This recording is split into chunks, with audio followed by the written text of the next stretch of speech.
وزیر اعظم محمد شہباز شریف نے آذربائیجان کے شہر لاچین میں پاکستان، ترکی اور آذربائیجان کے تفریقی اجلاس سے خطاب کرتے ہوئے کہا کہ تینوں برادر ممالک اعلیٰ اقتدار، امن اور انصاف کے لیے شانہ بشانہ کھڑے ہیں۔ انہوں نے کہا کہ پاکستان خطے میں امن کا خواہاں ہے اور تمام تنازعات خصوصاً مقبوضہ کشمیر اور پانی کے مسائل مذاکرات کے ذریعے حل کرنا چاہتا ہے۔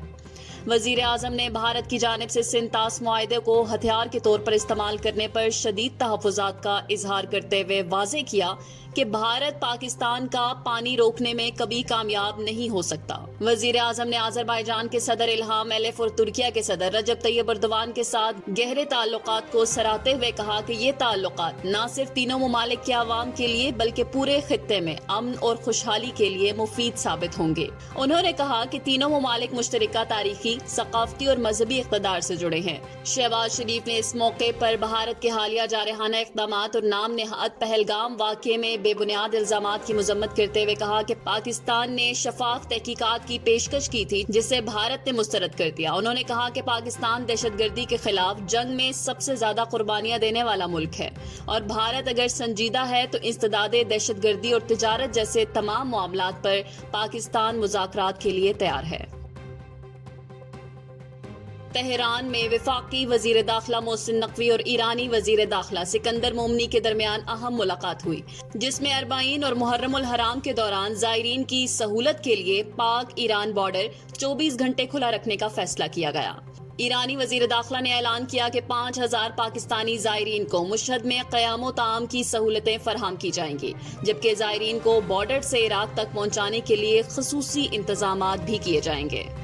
دونوں وزرائے داخلہ نے زائرین کی فوری معاونت کے لیے ہاٹ لائن کے قیام اور 40 سے قبل پاکستان، ایران اور عراق کی سملکی کانفرنس کے انعقاد پر بھی اتفاق کیا۔ ملاقات میں پاک ایران تعلقات، انسداد منشیات، انسانی اسمگلنگ اور غیر قانونی امیگریشن جیسے معاملات پر بھی تفصیلی بات چیت ہوئی۔ بارڈر سیکیورٹی مینجمنٹ کے لیے دونوں ممالک نے بہتر کوارڈینیشن پر اتفاق کیا۔ ایرانی وزیر داخلہ نے کہا کہ پاکستان کی سیکیورٹی ایران کے لیے اولین ترجیح ہے۔ Chairman peoples party Bilawal Bhutto Zardari نے یوم تکبیر کے موقع پر سائنسدانوں، انجینئرز، مسلح افواج اور دور اندیش قیادت کو سلام پیش کرتے ہوئے اسے قوم کے غیر متزلزل عزم کی علامت قرار دیا ہے۔ انہوں نے سابق وزیر اعظم ذوالفقار علی بھٹو کو بھی خراج عقیدت پیش کیا، جنہوں نے عالمی دباؤ کے باوجود ایٹمی پروگرام کی بنیاد رکھی۔ بلاول نے کہا کہ یوم تکبیر صرف فخر کا دن نہیں بلکہ اس عزم کا اظہار ہے کہ قوم اپنی خود مختاری اور وقار پر کوئی سمجھوتا نہیں کرے گی۔ ان کے مطابق یہ دن یاد دلاتا ہے کہ متحد قوم ہر چیلنج کا مقابلہ کر سکتی ہے۔ آذربائیجان کے صدر الہام علیف نے پاکستان میں $2 ارب کی سرمایہ کاری کا اعلان کیا ہے۔ تفریقی اجلاس سے خطاب کرتے ہوئے انہوں نے کہا کہ پاکستان، ترکی اور آذربائیجان مشترکہ تاریخی اور ثقافتی رشتوں میں بندھے ہیں اور تینوں ممالک مشترکہ اہداف کے لیے ساتھ مل کر کام کر رہے ہیں۔ صدر الہام علیف نے کہا کہ پاکستان اور ترکی کے ساتھ دفاع سمیت مختلف شعبوں میں شراکت داری کو فروغ دیا جا رہا ہے اور دفاعی تعاون علاقائی استحکام کے لیے اہم ہے۔ ترک صدر رجب طیب اردوان نے بھی اجلاس سے خطاب کرتے ہوئے تینوں ملکوں کے تعلقات کو باہمی احترام اور اعتماد پر مبنی قرار دیا اور اسٹریٹجک شراکت داری کے فروغ کا عزم ظاہر کیا۔ ملک بھر میں جاری رواں سال کی تیسری قومی پولیو مہم کے ابتدائی 2 دنوں میں 56% بچوں کو پولیو کے قطرے پلائے جا چکے ہیں۔ نیشنل ایمرجنسی آپریشن سینٹر کے مطابق پنجاب اور خیبر پختونخوا میں 60، بلوچستان میں 53، سندھ میں 47، اسلام آباد میں 46، جبکہ گلگت بلتستان و آزاد کشمیر میں 64% بچوں کو ویکسین دی جا چکی ہے۔ پولیو وائرس کے سرحد پار پھیلاؤ کو روکنے کے لیے پاکستان اور افغانستان میں بیک وقت مہم جاری ہے۔ NEOC نے والدین سے بھرپور تعاون کی اپیل کرتے ہوئے کہا کہ پولیو اب بھی ایک بڑا خطرہ ہے اور 5 سال سے کم عمر ہر بچے کی ویکسینیشن قومی ذمہ داری ہے۔ 2 دن کی کمی کے بعد آج سونے اور چاندی کی قیمتوں میں ایک بار پھر بڑا اضافہ ریکارڈ کیا گیا ہے۔ بین الاقوامی بلین مارکیٹ میں فی اون سونا $14 مہنگا ہو کر $3,309 پر پہنچ گیا۔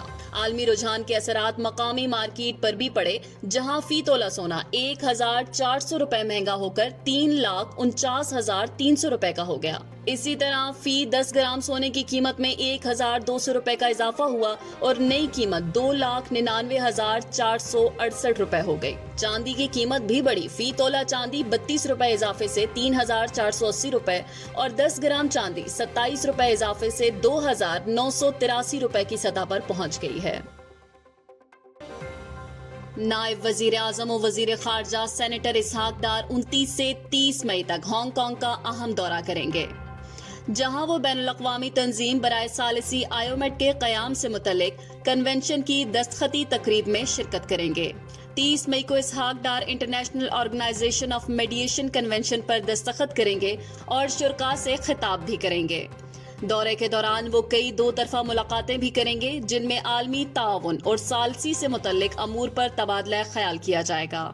دفتر خارجہ کے مطابق اس موقع پر اس بات پر زور دیا جائے گا کہ اقوام متحدہ کے چارٹر، سلامتی کونسل کی قراردادوں اور بین الاقوامی قوانین کی پاسداری سے دنیا میں امن و سلامتی کو فروغ دیا جا سکتا ہے۔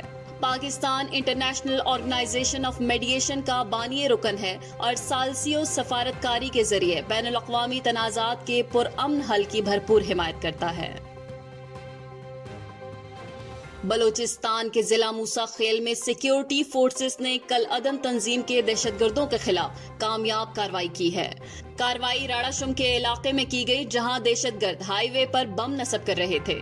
سیکیورٹی فورسز کے ساتھ فائرنگ کے تبادلے کے دوران کل عدم تنظیم سے تعلق رکھنے والے 4 مسلح دہشت گرد ہلاک ہو گئے۔ سیکیورٹی ذرائع کے مطابق ہلاک دہشت گردوں کے قبضے سے اسلحہ اور دھماکہ خیز مواد بھی برآمد ہوا۔ مزید بتایا گیا ہے کہ یہ دہشت گرد ماضی میں راڑا شم اور روڑکن کے علاقوں میں مسافر بسوں پر حملوں میں ملوث رہے ہیں۔ سیکیورٹی فورسز کی بروقت کارروائی نے ایک بڑے سانحے کو روک دیا۔ وزیر اعلیٰ سندھ سید مراد علی شاہ نے خواتین کی صحت کے عالمی دن کے موقع پر ایک خصوصی پیغام میں کہا کہ صحت مند خاتون ہی صحت مند معاشرے کی بنیاد رکھتی ہے۔ اپنے بیان میں انہوں نے سندھ حکومت کی جانب سے خواتین کی صحت کے لیے کیے گئے اقدامات کی تفصیلات پیش کی۔